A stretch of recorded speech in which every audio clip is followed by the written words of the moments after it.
Hello from Iceland. The Icelandic horse has a remarkable history. It is not certain where exactly it came from, but it is a fact that Vikings brought it to the island over 1000 years ago. Where the Vikings first landed in Iceland is difficult to say. Maybe the shore they saw looked something like this, or this.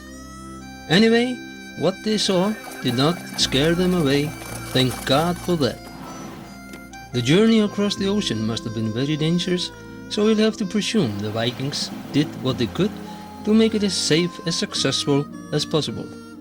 This means they must have taken their best horses with them, horses they knew they could rely on. This makes even more sense if you think of the law the Vikings soon passed after they settled in Iceland.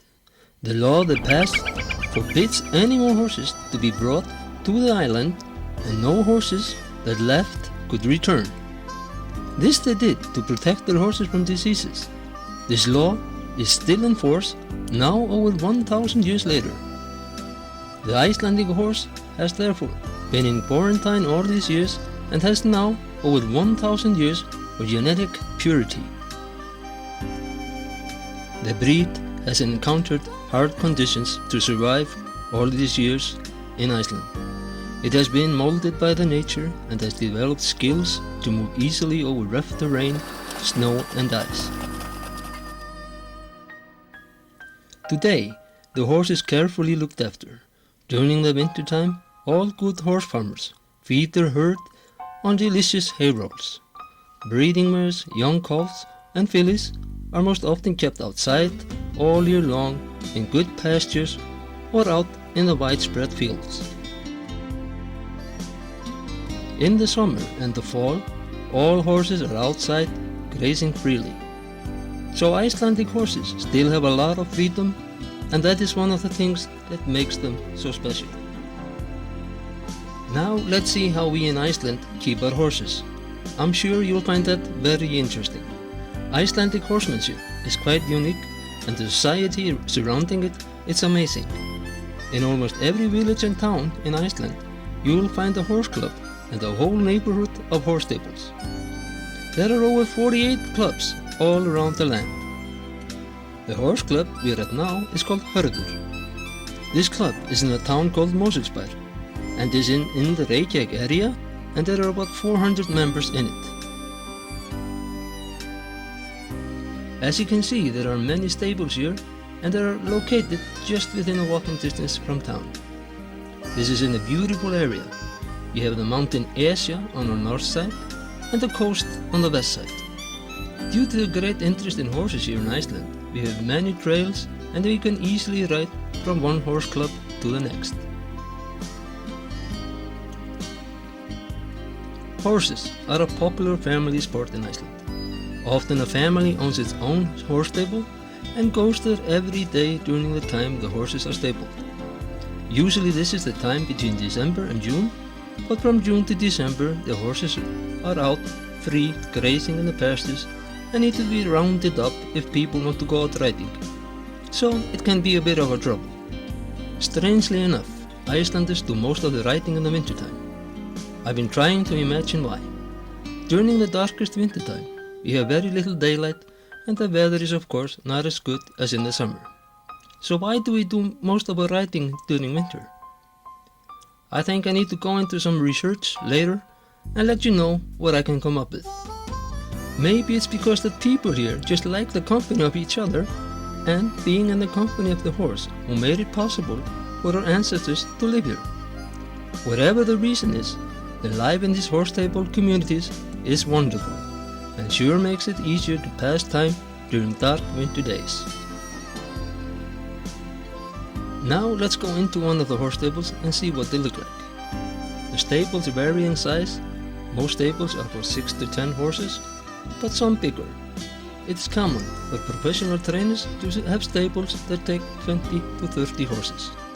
Usually there are 2 horses in each stall, sometimes only 1. Icelandic horses get along very well and like to be with each other.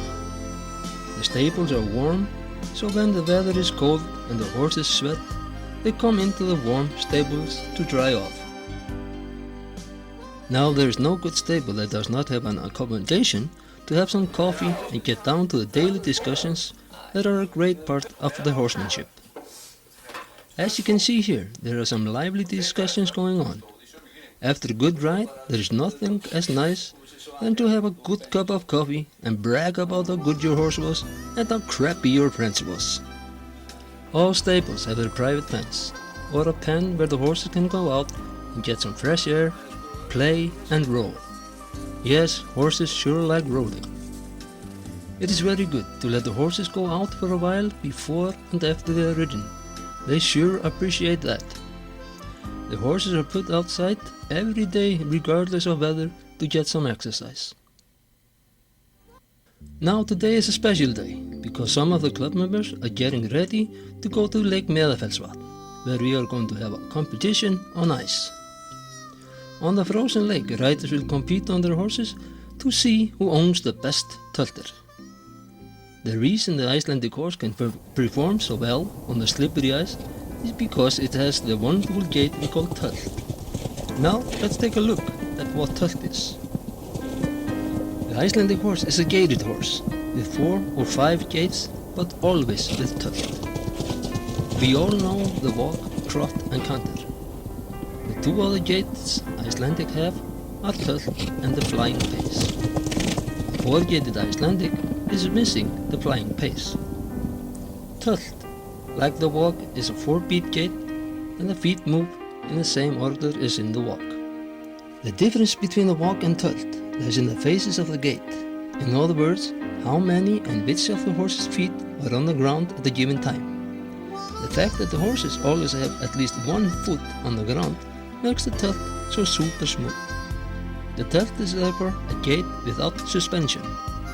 You can see how the horse moves freely and proudly and the rider just sits comfortable like you watching the TV in your leather sofa. Now it's time for us to head up to Lake Meðafellsvatn. It is sure a beautiful place to go riding here at the lake, but it's hard to see how a competition on horses can take place here unless we have a miracle. Now this is much better. A bit too much of snow, but the farmers will take care of that.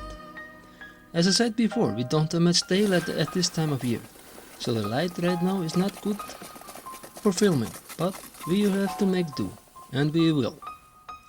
Lake Meðafellsvatn is about 30 miles north of Reykjavík, the capital of Iceland, in a countryside called Kjós, but Kjós means in the shelter of mountains. The lake is famous for salmon and trout fishing during the summer, but riding during winter.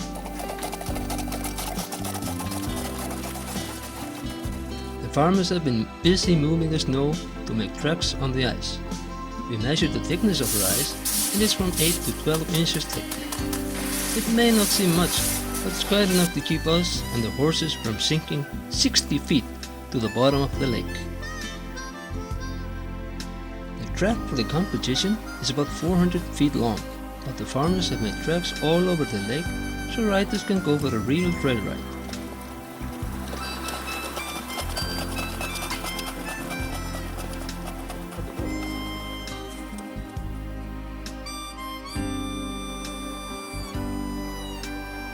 Now here's a great way to show you how smooth the tölt is. See the farmer riding with his grandson. They hardly moved.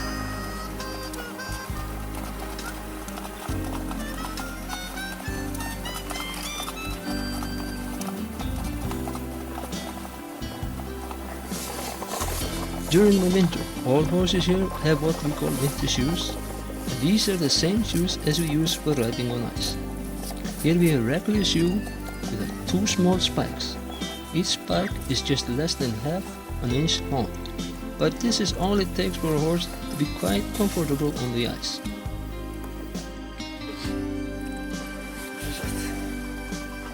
There is something very special about riding on ice. It's different from any other riding. The movement of the horse changes somehow to become more and higher. It is almost like the horses themselves are having a great time. Well, at least we like to think so.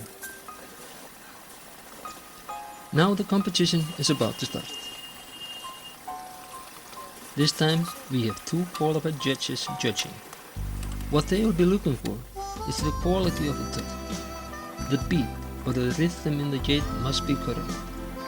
What they want to see and hear is the correct beat of the tölt going like ticka ticka ticka ticka ticka or 1, 2, 3, 4, 1, 2, 3, 4. They're looking for the 4 beats in the tölt, but also they're looking to see good leg action and good form under the saddle. Tölt is not tölt unless the horse is in good form and smooth. The riders need to perform both slow and fast tölt.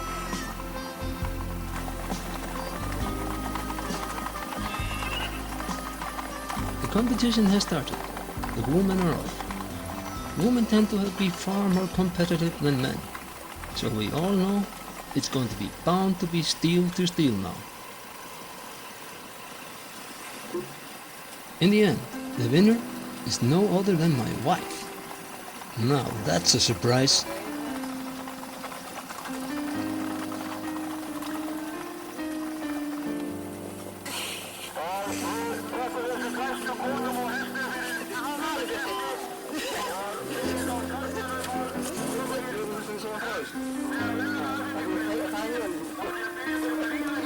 After the women's group, the men are ready to start. I don't know why, but often the men do not have as good horses as the women do. Maybe it's because they are all such good husbands.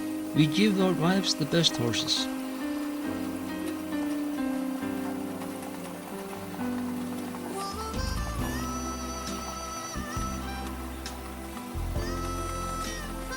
In the end, the winner is none other than the chairman of the horse club.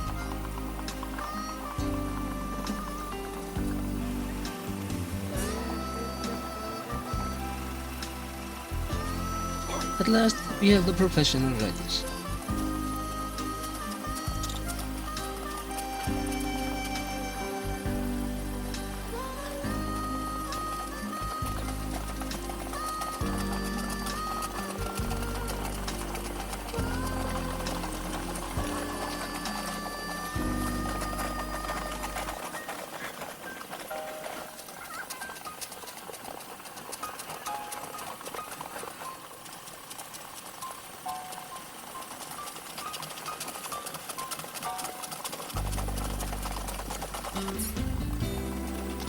After a hard-fought competition, the winner is none other than the chairman's wife.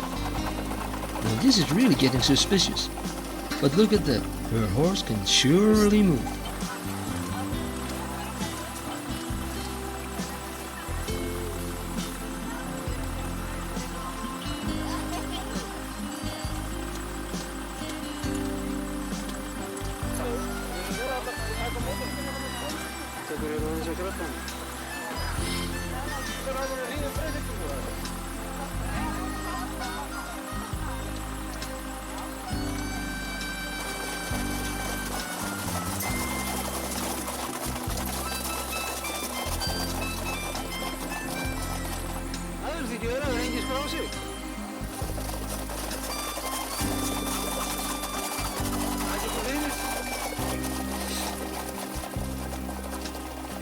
It's been a great day at the lake.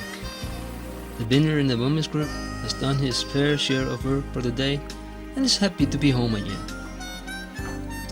It's only February and the horses are far from being in good condition after only about 1 month of training this winter. We would have liked to show you more. And, of course, the great flying pace. Something like this. But this will have to wait until next time.